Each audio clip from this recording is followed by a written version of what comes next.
नमस्कार दोस्तों, आज तक आपने केवल बाहरी दुनिया ही देखी होगी जिसमें ये पेड़ पौधे, जीव जंतु, हम इंसान और शायद आपको यही लगता होगा कि ये सारी दुनिया बस यही है। लेकिन आप ये जानकर हैरान हो जाएंगे कि ये सब एक नकली दुनिया है। असली दुनिया तो हमारे अंदर है, जो इस दुनिया से कहीं ज्यादा अद्भुत और विशाल है।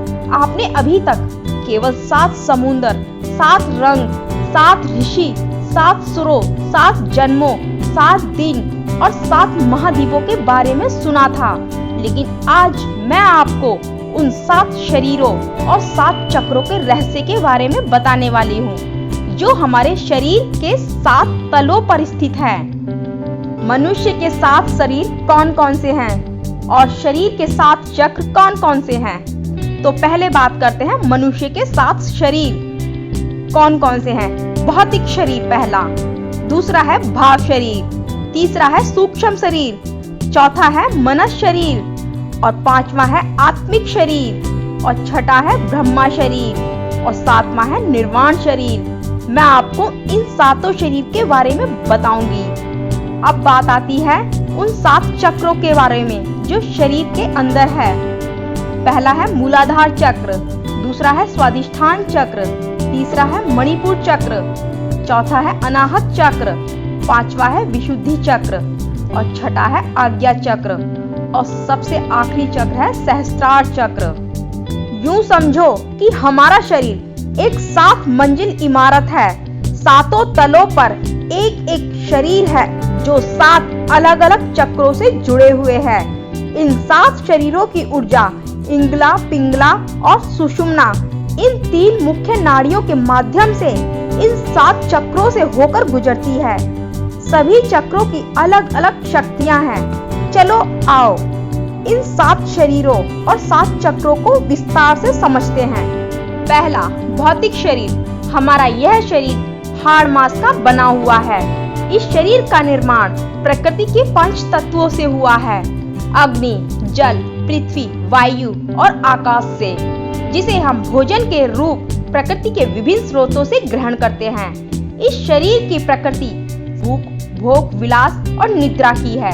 यह शरीर हमारे मूलाधार चक्र से जुड़ा होता है, जो इस ऊर्जा का शरीर केंद्र बिंदु है। इसी ऊर्जा के कारण हमें भूख और नींद की जरूरत महसूस होती है, क्योंकि हमारे भौतिक शरीर को गतिशील बनाए रखने के लिए ये तीनों ही चीजें जरूरी हैं। सामान्य 7 वर्ष की अवस्था आते आते यह ऊर्जा मनुष्य के शरीर में सक्रिय हो जाती है। इस धरती के अधिकांश प्राणी इस तल पर अपना सारा जीवन बिता देते हैं। वे बार बार इसी तल पर जन्म लेते हैं और मर जाते हैं। जन्म मृत्यु का यह जीवन चक्र जन्मों जन्म तक चलता रहता है, परंतु जो इस ऊर्जा को समझकर उसका सदुपयोग कर लेता है, उसके भीतर ब्रह्मचर्य का जन्म होता है। यानी वह सेक्स और भूख से ऊपर उठकर जीवन की अन्य पॉसिबिलिटी के बारे में सोचता है, जैसे नैतिकता, धार्मिकता, अध्यात्म, परम आनंद अथवा मोक्ष की प्राप्ति। दूसरा, भाव शरीर। इस शरीर में हमारी भावनाएं होती हैं। भाव शरीर को रासायनिक ऊर्जा नियंत्रित करती है, जिन्हें हम हार्मोन्स भी कहते हैं। हार्मोन्स अनेकों प्रकार की सूक्ष्म रसायनों से निर्मित होते हैं। हम भोजन के रूप में जो चीजें ग्रहण करते हैं, वही चीजें पचने के बाद विभिन्न रसायनों में परिवर्तित हो जाती है। हमारे शरीर के विभिन्न स्थानों पर कई अंतस्रावी ग्रंथियां होती हैं, जिनसे इन सूक्ष्म हार्मोन्स का रिसाव होता है। हमारे भीतर क्रोध, मोह, घृणा, हिंसा और भय जैसी जितनी भी दुर्भावनाएं उठती हैं, वह इसी ऊर्जा के प्राकृतिक प्रभाव के कारण उठती हैं। सामान्यतः 14 वर्ष की अवस्था में यह ऊर्जा मानव शरीर में सक्रिय हो जाती है। यह ऊर्जा शरीर स्वादिष्ठान चक्र से जुड़ा होता है, जो हमारे नाभि के करीब 4 अंगुल नीचे स्थित होता है। जो मनुष्य अपनी भावनाओं के प्रति जागरूक होकर इस ऊर्जा को विकसित कर लेता है, उसके अंदर प्रेम, क्षमा, अहिंसा, करुणा और परोपकार जैसी अच्छी भावनाएं जागने लगती हैं। तीसरा शरीर, सूक्ष्म शरीर। आध्यात्मिक जगत में इसे प्राणमय कोश भी कहा जाता है। यह शरीर अति सूक्ष्म और अदृश्य ऊर्जा तरंगों से निर्मित है। हमारे शरीर में अरबों न्यूरोट्रांसमीटर्स का एक जाल बिछा हुआ है, जिनसे ये इलेक्ट्रिक तरंगें दौड़ती रहती हैं।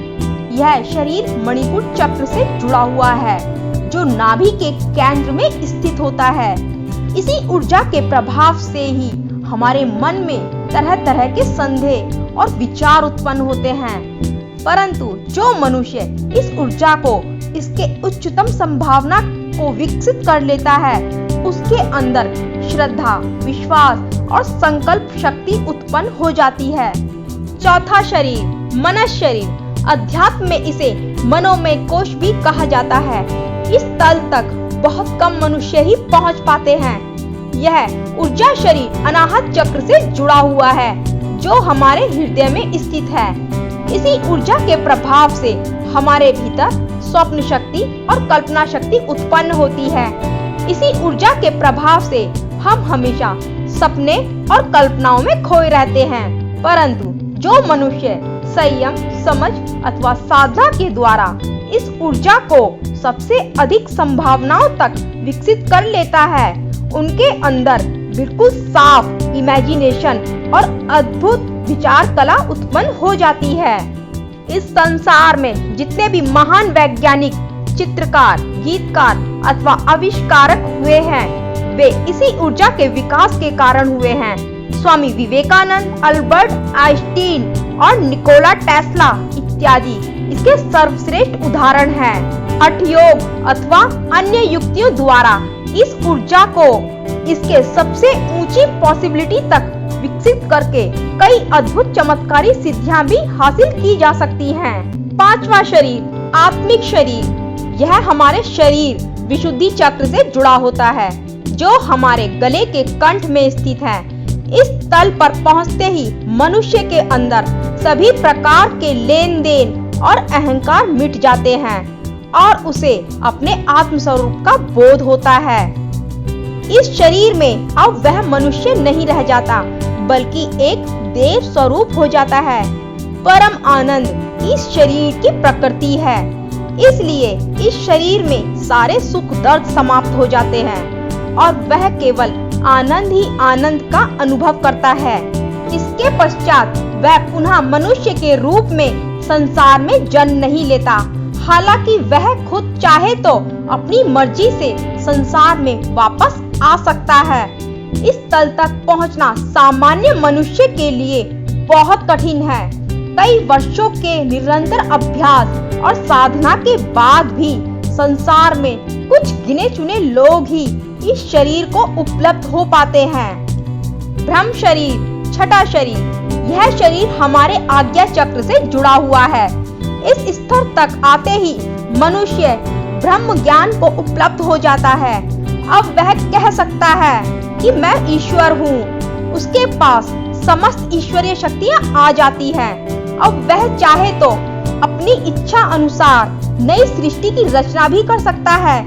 सातवां शरीर, निर्वाण शरीर। यह शरीर सहस्त्र चक्र से जुड़ा होता है, जो मनुष्य के सिर के सबसे ऊपरी भाग में होता है।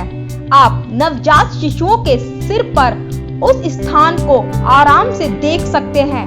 इस शरीर में मनुष्य के अंदर से मैं और हूँ दोनों मिट जाते हैं और बस ईश्वर शेष रह जाता है। यहाँ पर आपको एक और बात समझ लेनी चाहिए कि यहाँ जो मैंने सातों चक्रों की बात की है, वे वस्तु अलग अलग नहीं है, बल्कि सभी एक ही ऊर्जा के ही अलग अलग रूप हैं। और ये सारी चीजें हमारे शरीर में अभी भी सुप्त अवस्था में मौजूद हैं। दोस्तों, इसे एक विडंबना ही कहा जाएगा कि इतनी सारी पॉसिबिलिटी होने के बावजूद भी हम इस जीवन ऊर्जा को बर्बाद करके जीवन और मृत्यु के चक्र में घूम रहे हैं। जब हम ईश्वर हो सकते हैं, तो हम पशुवत जीवन क्यों जी रहे हैं? एक बार सोचिए जरूर। और हाँ, अभी भी आपके मन में कोई प्रश्न उठ रहा हो तो कमेंट करके जरूर बताना।